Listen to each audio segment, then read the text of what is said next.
This podcast has been sponsored by the Gottlieb family in Marion Station, Pennsylvania, in honor of their grandmothers who have lived Jewish values and shared their wisdom with the next generation.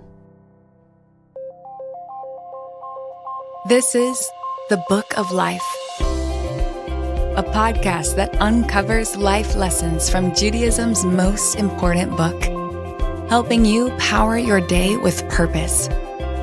Here is Ruchi Koval.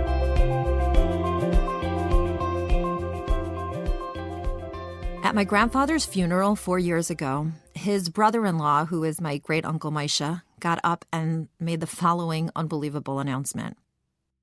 One of the most incredible things about my brother-in-law was his commitment to peace. He and I worked together in the kosher butcher shop business for years, and I don't remember a single time that we didn't get along. Now, I can't imagine working with one's brother-in-law for that long and not having conflict. I mean, I love my brothers-in-law.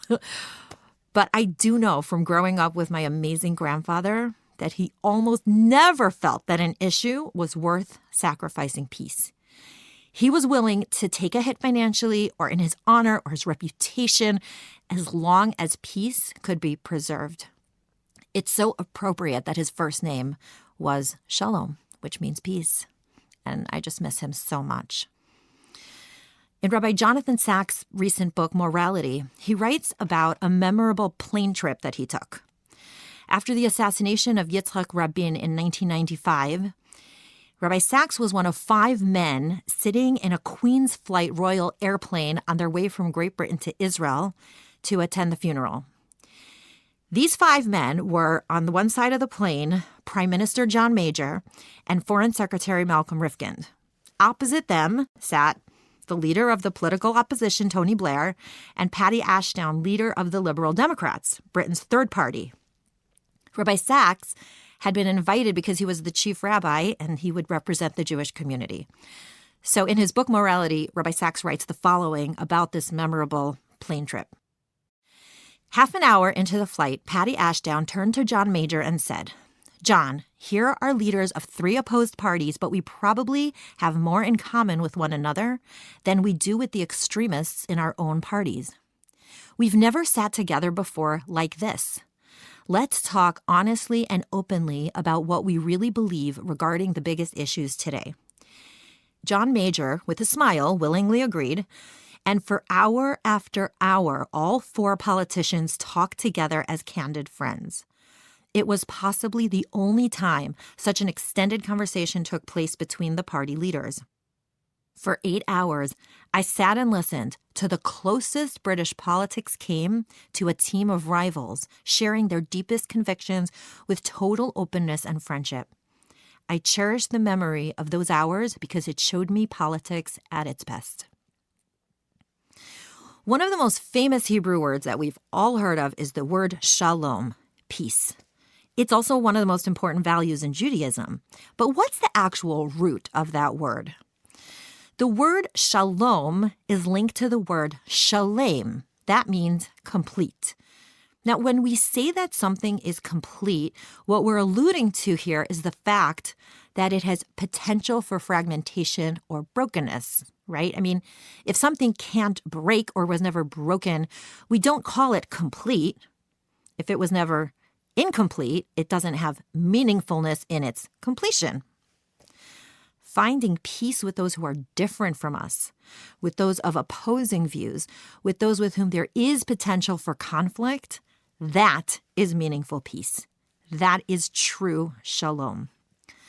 This week in the Torah, we learned that the priests in the temple were given a power and a mandate to bless the Jewish people with peace. The blessing of peace goes like this. May God bless you and watch over you. May God shine his face towards you and favor you with grace. May God lift his face towards you and bless you with peace. So we see that there's an intrinsic connection between God shining his light towards us and us being blessed with peace. Well, what is that connection about? The Torah says, God has not found a better vessel to hold blessing than peace. What that means is that We can have every blessing in the world, such as family, financial security, success, good health. But if we don't have peace, we don't have a container to hold the blessing, and it'll just slip through our fingers and can be lost to us. When a person is plagued or his life is plagued with conflict or controversy, he can't even enjoy his other blessings. So God shines his light toward us with the gift of peace as a container to hold all other blessings. So if God gave us peace as a way to hold our blessings, right? And if the gift of peace comes from God shining his light towards us, well, then what's our part of the bargain? What can we do to earn and deserve and achieve that kind of peace in the face of potential for fragmentation? So here are a few ideas that I have to work towards peace in our lives. The first idea is something called a shalom fund. And this idea comes from back when I was in middle school. My class had a Shabbaton weekend retreat. We were all having Shabbat dinner together in our school, and one girl spilled soup on another girl's dress. The girl whose dress got spilled on was understandably upset, and she kept saying that her mother was going to be so angry about the dry cleaning bills. But then a teacher of ours stepped forward and said it would be her honor to pay for the dry cleaning bill. And immediately the fight diffused and everyone calmed down. And our teacher explained to us later that she had a shalom fund, a certain amount of money set aside each year to fund peace, right? Because sometimes the price of peace is not even that high. Like maybe we're talking about $10 for the cleaners, but it's just too hard to bring ourselves to concede. But just like we all have a fund for health insurance or we have a fund for our mortgage, wouldn't it be worthwhile to have a fund to pay for peace? If peace is truly the container to hold all our other blessings, well, isn't it more than worth it? My second technique for finding peace has to do with my relationship with God. I believe that everything happens for a reason. And the Torah teaches that just as everything is determined for us on Rosh Hashanah, it's also determined how much aggravation we're going to have in a given year and how much money we're going to make in a particular year. So what this means is nobody can trigger me unless it was meant to be. And while it's true that they didn't have to be the messenger, right? It's also true that it was determined for me to have a certain degree of aggravation today. So why should I shoot the messenger? Their mistakes are between them and God. And my pursuit of peace is between me and God. For me, this is a really powerful mindset that helps me to let it go. My final suggestion is that we often get super aggravated about other people's negative character traits. We get annoyed that people are insensitive, incompetent, lazy, arrogant. And when our minds are filled with those kinds of thoughts, it's like literally impossible for us to think of the good in that person. But it's pretty likely that this person has just as many good character traits as bad ones. I mean, if not more. The only complication is being able to access it. So what if, in addition to a shalom fund, we also had something called a shalom notebook? And in the evening, before we go to bed, we can write down any aggravating incident, but with a twist.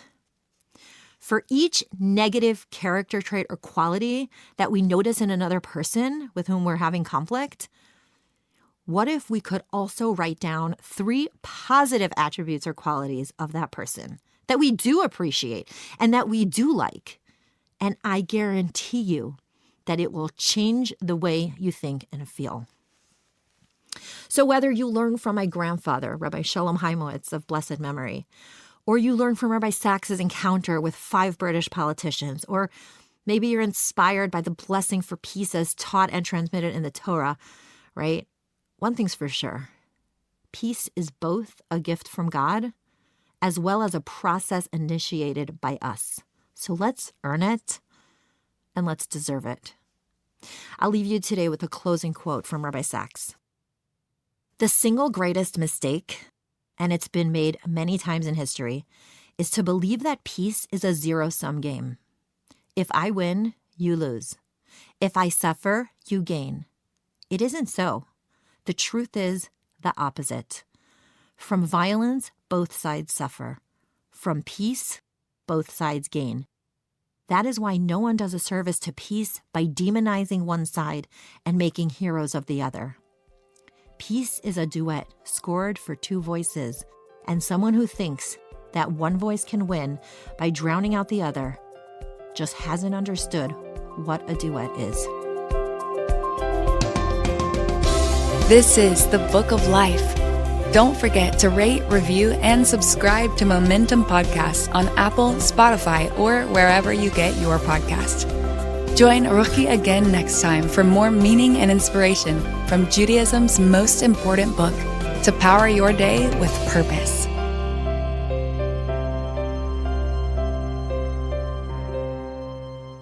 You're listening to a Momentum Podcast. For unlimited inspiration, wisdom, and empowerment, visit MomentumUnlimited.org.